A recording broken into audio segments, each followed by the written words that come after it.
Hello guys, this is the first part for the flat plate project, and I'm going to show you basically the process I went through to develop the flat plate in ANSYS. So first things first, obviously, I built the geometry for the model. If you go here to the page for the geometry, basically it's it's a meter by half a meter geometry plate, and I did a surface sketch of the geometry plate after getting the sketches and generated it to make a body. And then from this, then we went on to um, generate the mesh. And for the mesh, what I did first was obviously get the edge sizing for the sides of the flat plate. And on this side right here, since it's half a meter long, I did 100 divisions for the mesh. And then for the vertical sides, the horizontal sides, I did divisions of 200, since the length of the vertical sides horizontal were twice as long as the vertical. And then after that, I generated the mesh, and after that, I did a face meshing, which basically like does the meshing on the face, as it says, and I basically use the geometry of the flat plate to do that. And then I refine it by using this coefficient of 2. Basically refine the mesh of the plate, and after I did all that, I basically named selections. Like on this side, I named the inlet selection of the mesh. Symmetry is on the top, outlet is on the right where the airflow is leaving, and the wall is just the whole plate in general. And the wall is on the bottom. Sorry.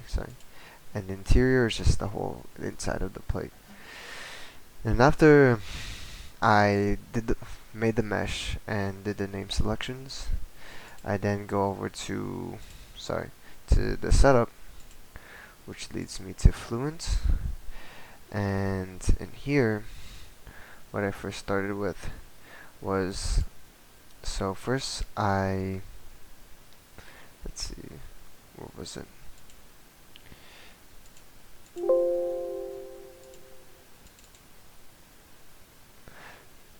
Okay, so first thing I did was to write the residuals for the continuity, the x velocity, and the y velocity, and I changed it to 1 to the power of 10 to the negative 6.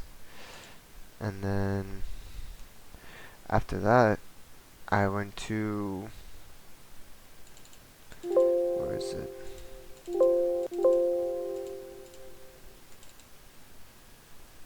Okay, so I went to initialization, and I put the initial values for the inlet of the flat plate, which gave me, I put I put it as 2 meters per second. My velocity, there was nothing. And then if we go to, not adaptation criteria.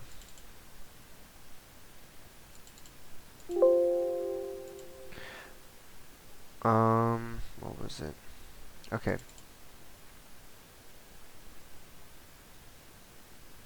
Oh yes, sorry. And if we go here to run the calculations, here I put the number of iterations to 300, made it automatic. If you go here to calculate, and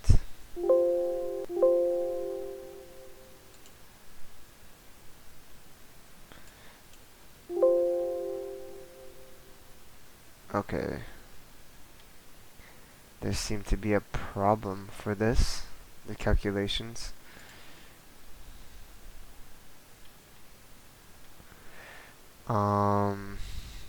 What happened here?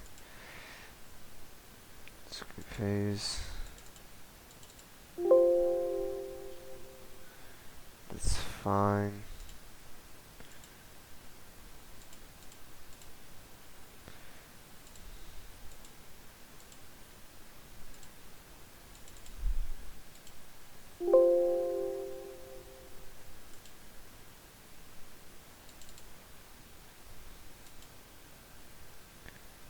should be fine.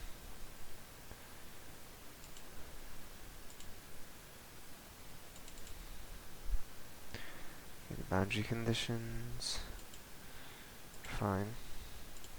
It was working before. I don't know why it's not working now.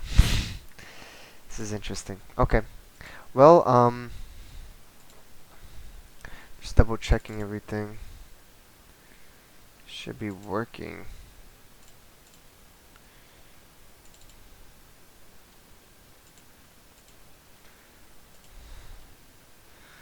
Let's see.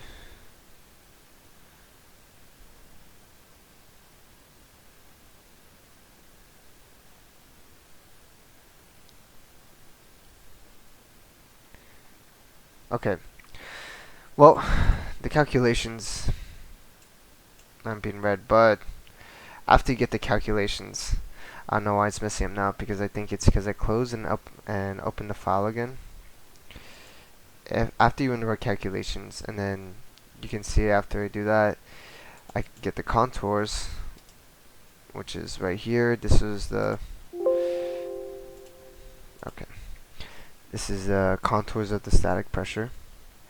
And if you see, this makes sense because as the airflow is going in, static pressure is the highest at the entry point right here, and then it seems to dissipate towards the end of the flat plate.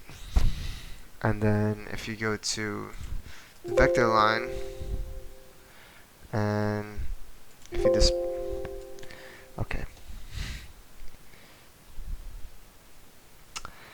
if you see, most of the velocity around the flat plate is the same until you get to the very bottom of the plate, which is connected to a wall.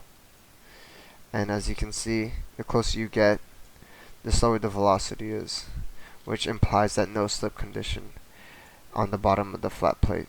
And the longer you go, the lower and lower the velocity becomes until it eventually gets to zero. If you go over here, yeah, basically almost zero.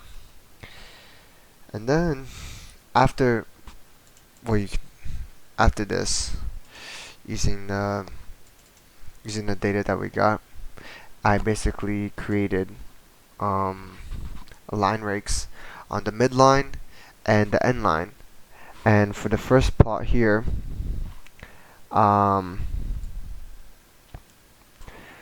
basically